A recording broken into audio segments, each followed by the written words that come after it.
नमस्कार। आपका स्वागत है सुनो और सीखो पर। आज सुनिए दंडपाणि जयकांतन की लिखी कहानी ताश का खेल। अरगनी पर टंगी वायल साड़ी को झाड़कर पहनने के बाद जानकी दीवार पर लटके आईने के सामने जा खड़ी हुई। उसने अपने संवरे हुए बालों को हाथों से तनिक ठीक किया। माथे पर लगी कुमकुम की बिंदी पसीने से कुछ फैल गई थी। उंगली पर धोती का किनारा लपेटकर उसने बिंदी को चारों तरफ से ठीक किया। बिंदी का आकार कुछ छोटा हो गया। उसे मन ही मन इस बात का संतोष था कि छोटे आकार की बिंदी भी उसके माथे पर अच्छी लग रही है। इसके बाद उसने चूड़ियों के डिब्बे में मोड़कर रखा 2 रुपए का नोट निकाला और उसे धोती के पल्ले में बांध लिया। पीछे मुड़ते ही उसे अपना 1.5 साल का लड़का रवि दिखाई दिया। अपने अति नाजुक पैरों को घसीटते हुए किसी तरह वह उसके पास पहुंच गया और उसने उछलकर अपने दोनों हाथ उसकी ओर फैला दिए। उसने बच्चे को खिड़की के पास बैठा दिया और उसे धोकर अरगनी पर सुखाई गई कमीज पहनाई। उसके बालों को हाथों से सुलझाया और थोड़ा सा तेल लगाकर उन पर कंघी फेरी। मुख पर पाउडर लगाया, गालों को चूमकर उस पर काला टीका लगाकर नजर उतारी। बच्चे को गोद में उठाकर जब उसने घर में पड़े पुराने टाइम पीस की तरफ देखा तब 2 बज रहे थे। सरस्वती अम्माल ने उससे पूछा, इस कड़कती धूप में बच्चे को लेकर सिनेमा जा रही है?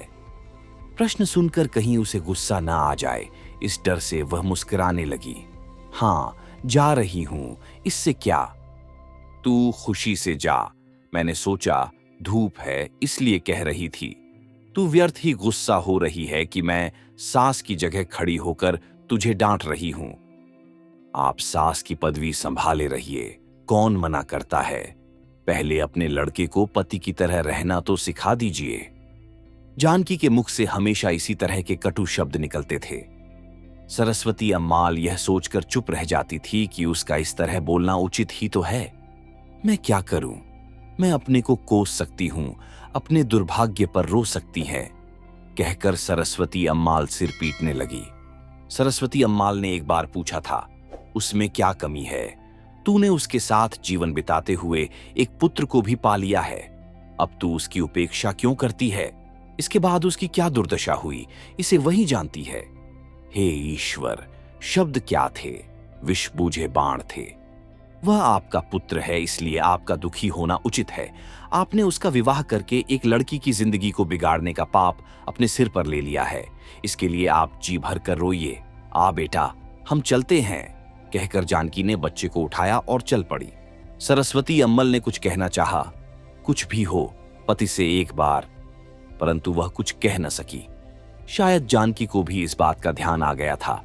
वह मन ही मन बड़बड़ाई, बड़ा आया महापुरुष कहीं का, और चुपचाप गली की ओर बढ़ गई।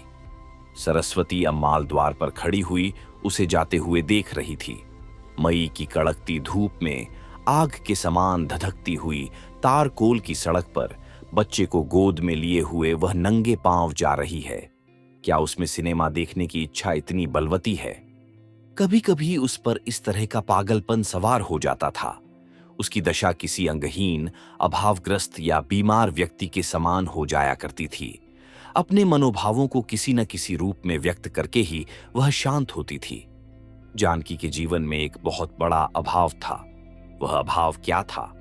जानकी की दृष्टि से ओझल होने तक सरस्वती अम्माल द्वार पर खड़ी रही। एक दीर्घ निश्वास लेकर जैसे ही वह कमरे में प्रविष्ट हुई, उसकी दृष्टि दीवार पर टंगी जानकी और अपने पुत्र शिवसामी की विवाह के समय ली गई तस्वीर पर पड़ी। शिवसामी उसका अपना लड़का था, परंतु विवाह के समय ली गई उसकी उस तस्वीर को देख वह विशेष प्रसन्न नहीं हुई। सौंदर्य की प्रतिमा जानकी की बगल में खड़ा, नाटे कद का, ऊंचाई में कठिनाई से ही जानकी के कंधे तक पहुंचने वाला, आंखें जैसे बाहर को निकली हुई, दांत मुंह से बाहर झांकते हुए पागलों के समान मुस्कुराता हुआ वह व्यक्ति कितना कुरूप था। बेचारी जानकी, विवाह से पहले उसने कैसे कैसे सपने संजोए होंगे। भीतर ही भीतर बनकर नष्ट हुए कितने मनोराज्यों के खंडहरों का भार ढोती हुई वह उसकी बगल में खड़ी हुई होगी। मैं पापिन हूं, महापापिन हूं। मैंने अपने बेटे के लिए इस सुंदर बच्ची के जीवन को नष्ट कर दिया। यह सोचकर सरस्वती अम्माल ने आंचल से अपने आंसू पोंछ लिए। शिवसामी की पत्नी को देखकर नगर के सभी लोग चकित थे। नगर के छोटे छोटे बच्चे भी शिवसामी को मात्र उसका नाम लेकर नहीं पुकारते थे। वह उसे मूर्ख शिवसामी, पागल शिवसामी, काना शिवसामी, जापानी शिवसामी आदि नामों से पुकारते थे। इसे सुनकर सरस्वती अम्माल का मात हृदय पीड़ा से छटपटा उठता था।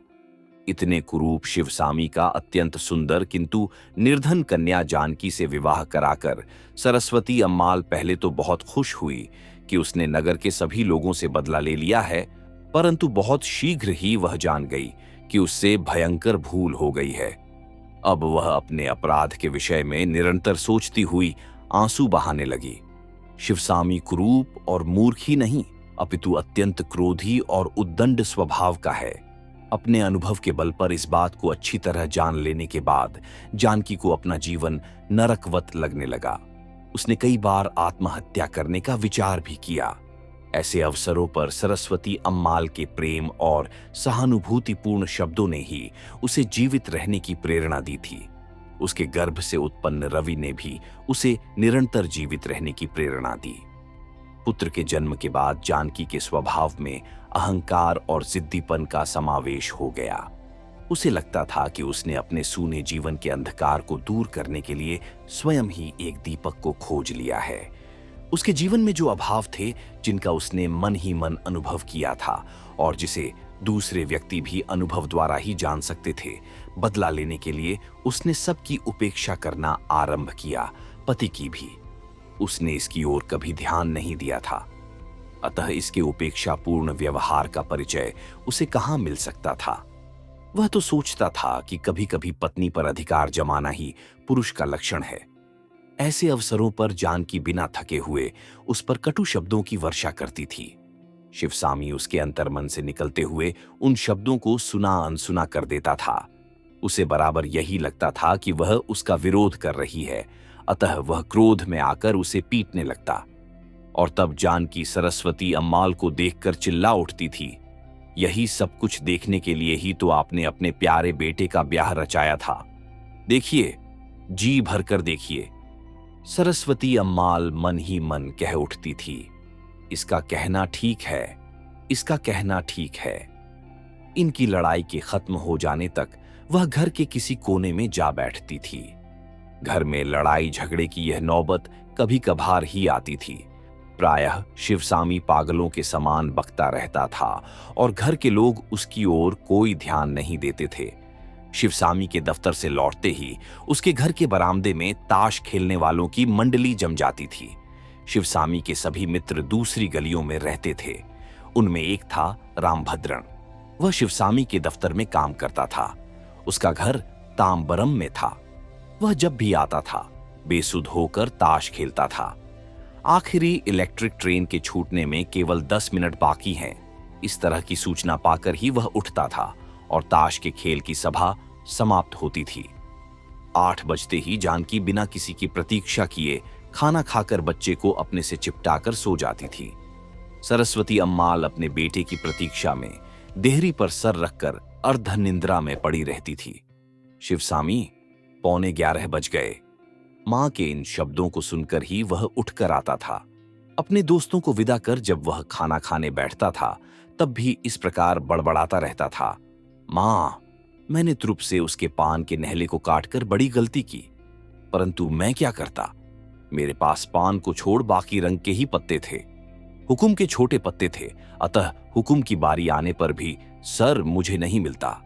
तुरुप भी एक था, नहीं काटता तो क्या करता। मुझे कहां पता था कि वह गुलाम फेंकेगा। इसी से मैं बाजी हार गया। अम्मा, फोटो को इतने ध्यान से क्यों देख रही हो? क्या तुम सोच रही हो कि तुम्हारा बेटा फिर एक बार बारात सजाकर जाएगा? मैं भी यही चाहता हूं। खैर, इस समय कॉफी ला दोगी? 4 कप कॉफी चाहिए। शब्दों को सुनते ही सरस्वती अम्माल ने पीछे मुड़कर देखा। बरामदे में ताश मंडली जमी हुई थी। उसने पुत्र की विनोदपूर्ण बातों की ओर कोई ध्यान नहीं दिया। वह एकाएक बोल उठी, ओहो, तो आज शनिवार है, अभी कॉफी लाती हूं। दूध वाला अभी तक नहीं आया, बस आता ही होगा। ऐसा कहकर मुंह बनाते हुए सरस्वती अम्माल रसोई घर की ओर चल पड़ी। जानकी कहाँ है? सिनेमा देखने गई है। किससे पूछ कर गई है? किससे पूछ कर जाती? मुझसे पूछ कर गई है। देख रहा हूं कि उसकी उद्दंडता दिन पर दिन बढ़ती जा रही है। इतनी कड़कती धूप में उस लूले लड़के को लेकर गई है। आने दे उसे। शिवसामी गुर्राने लगा। क्यों भाई, इसमें गलती क्या है? घर में तो हवा भी नहीं है। इस घोर दोपहरी में घर में पड़े सड़ने से अच्छा यही है कि तू बाहर घूम आ। यह कहकर मैंने ही उसे बाहर भेजा है। अच्छा अच्छा, वह कहीं जाकर मरे, मुझे क्या? कहकर शिवसामी ताश की गड्डी और 2 चटाइयां लेकर बरामदे की ओर चला गया। बरामदे की ओर से एक आवाज आई। क्यों रे, रामभद्रन को क्या हुआ? वह आज यहां क्यों नहीं आया? खेलने के लिए हम 4 लोग काफी हैं। जो यहां नहीं है उसकी चिंता क्यों करें? तू पत्ते बांट। शिवसामी ने ताश के पत्ते बांट दिए और खेल शुरू हो गया। क्या सिनेमा में ही जोड़ी ठीक बैठती है? वे दोनों कितने खुशी से नाचते गाते जा रहे थे। क्या यह सब सिनेमा में ही संभव है? बच्चे को गोद में लिए चलती जानकी का स्पर्श करती हुई एक रेशमी साड़ी आगे बढ़ गई। जानकी ने सिर उठाकर देखा। सामने एक युवा जोड़ा दिखाई पड़ा। लोगों की उस भीड़ में भी सूटधारी वह युवक अपनी बाहों से युवती की कमर को घेरे हुए चल रहा था। युवती रेशमी साड़ी पहने अपने गालों से उसकी भुजाओं का चमकीले रेशमी बुश शर्ट का स्पर्श करती हुई आगे बढ़ रही थी। वह कितनी सुखी है। सिनेमा की नायिका की तरह जीवन में भी बहुत से लोग सुखी होते हैं। मैं ही दुर्भाग्यशालिनी हूं। मुझे जीवन ने इस बात पर विश्वास करने का अवसर भी नहीं दिया कि संसार में बहुत से लोग सुखी जीवन बिताते हैं। सोचकर उसका मन रो उठा। सिनेमा हॉल में बैठे हुए उन प्रेमपूर्ण दृश्यों को देखकर, जिनको देख सभी लोग प्रसन्न हो रहे थे और आगे की सीटों पर बैठे हुए लोग सीटी बजा बजाकर अपनी प्रसन्नता व्यक्त कर रहे थे, जानकी का हृदय ईर्ष्या, दुख और शोक की भावना से भर उठा। एकाध बार दुख के सीमातीत हो जाने पर वह रो पड़ी। हाँ, यही तो उसके जीवन का बहुत बड़ा अभाव था। दूसरों को देख मिलता था, इसी से उस पर सिनेमा देखने का भूत सवार हो गया था। थिएटर से बाहर निकलकर वह सामने के होटल की ओर चल पड़ी। होटल के भीतर जाकर वह एक कोने की मेज के पास जाकर बैठ गई और उसने मिठाई का ऑर्डर दिया। उसने थोड़ा थोड़ा करके बच्चे को पूरी इमरती खिलाई। जब वह कॉफी को ठंडा कर रही थी तब उसे लगा कि कोई बहुत देर से उसकी तरफ एकटक देख रहा है। उसने मन ही मन सोचा, कहीं वे तो नहीं आए। दृष्टि उठाते ही उसे सामने रामभद्रन बैठा दिखाई दिया। इसकी सूरत तो जानी पहचानी लगती है। ये सोच उसने उसे गौर से देखा। कुछ देर बाद उसे याद आया कि वह उसके पति के साथ ताश खेलने के लिए आने वालों में से है। रामभद्रन उसे देख मुस्कुराया। जानकी भी मुस्कुरा दी। उसने आज पहली बार रामभद्रन को गौर से देखा था। वह कितना सुंदर है, सभ्य है। जानकी के सौंदर्य और बुद्धिमानी की प्रशंसा रामभद्रन बहुत दिनों से करता आ रहा था। हाथ धोने के लिए उठते ही वह उसकी मेज के पास आ गया और अत्यंत परिचित व्यक्ति के समान पूछने लगा, क्या सिनेमा देखने जा रही हो? नहीं, देखकर लौट रही हूं। क्यों भाई, सिनेमा देखा? इस तरह बच्चे को संबोधित करते हुए उसने बच्चे को मेज पर खड़ा किया। बच्चे के दोनों पैर मुड़ गए। ये खड़ा क्यों नहीं होता? पता नहीं क्यों, 1.5 साल का हो गया है, अब भी खड़ा नहीं हो पाता है। उसे दवाई टॉनिक आदि बराबर दे रहे हैं। शरीर में शायद किसी चीज की कमी है। इसके पिता तो इसे लूला कहकर ही पुकारते हैं।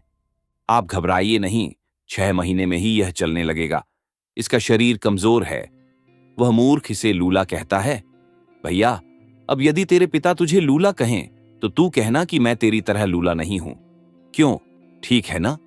बच्चे को इस तरह समझाकर रामभद्रन जानकी की ओर देखकर हंसने लगा। जानकी के हृदय में कोई बात चुभ सी गई, परंतु हंसकर उसे टाल दिया। बैरे ने बिल लाकर मेज पर रख दिया। जानकी ने उसे उठाने के लिए हाथ बढ़ाया।